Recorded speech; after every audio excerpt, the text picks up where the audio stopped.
Onde tem vida, existe uma negociação. Existe a negociação no nosso ambiente de trabalho, com os nossos colaboradores, com os nossos chefes, com os nossos familiares. Nós negociamos a todo momento.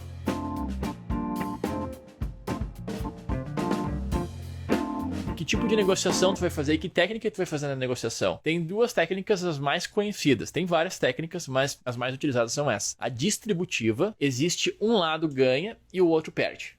Não existe meio termo. Aí vamos para integrativa. O ganha-ganha, né? Tem que ser bom para os dois lados. Dentro da integrativa, a gente tem dois modelos aí mais utilizados, que é a técnica BATNA e a ZOPA. Então, por exemplo, o cliente me diz que ele quer uma coisa, né? Ele diz, eu quero um desconto de 10%, Estevão. Aí eu digo, tudo bem, eu te dou o desconto de 10%, mas vou aumentar o prazo do teu contrato. Então eu quero aumentar o meu lifetime value. Ele vai até aqui, 12 meses, eu quero que ele vá até 24. E daí eu te dou a porcentagem, porque eu consigo tirar na linha do tempo esse resultado. Então aí eu utilizei a BATNA, que é um plano B.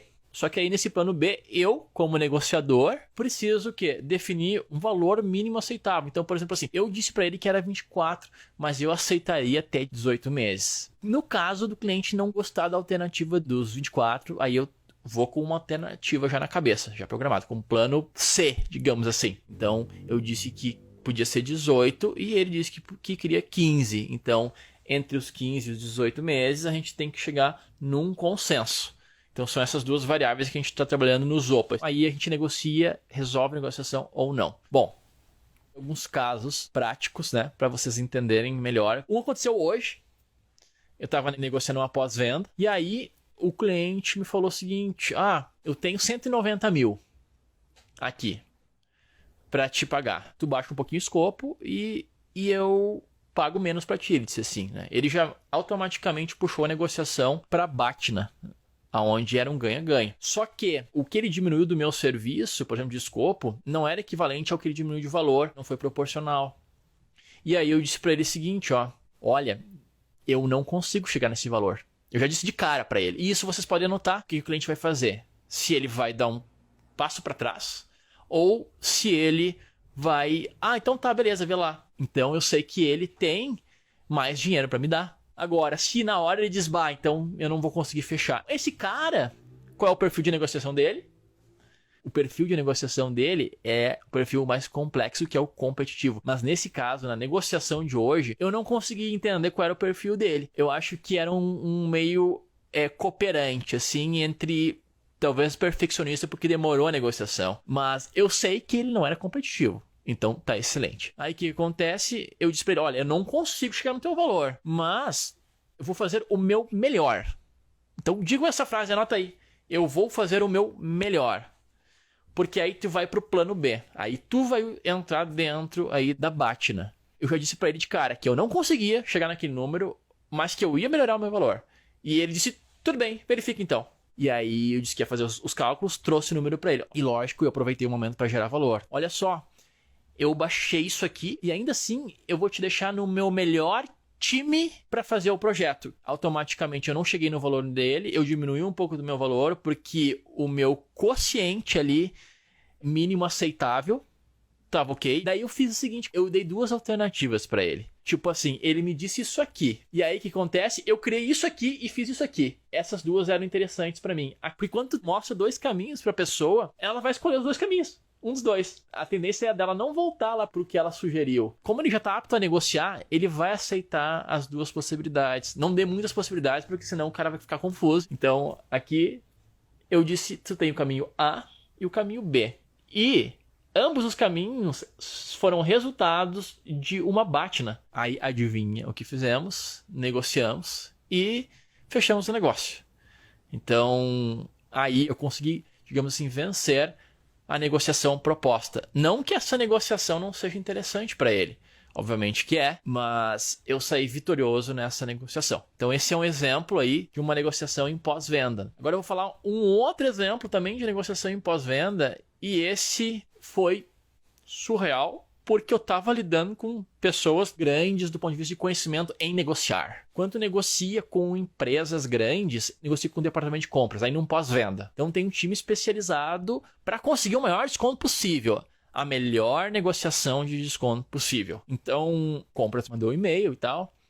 Super seco, era só para apresentar uma melhor proposta. Só dizia assim, muito seco, sem informação nenhuma. Porque naturalmente é uma estratégia de negociação, né? Falar pouca informação para que o lado oposto não entenda, não pegue aquelas argumentações e use contra o negociador oposto. E ainda tem tempo, né? O compras, ele te dá, tem 10 minutos para me mandar uma proposta, senão encerra o processo. E aí eu fui dar uma stalkeada. Então, em quem que era o perfil da pessoa. Facebook, redes sociais, ver quem que era. Tentei ligar para a pessoa.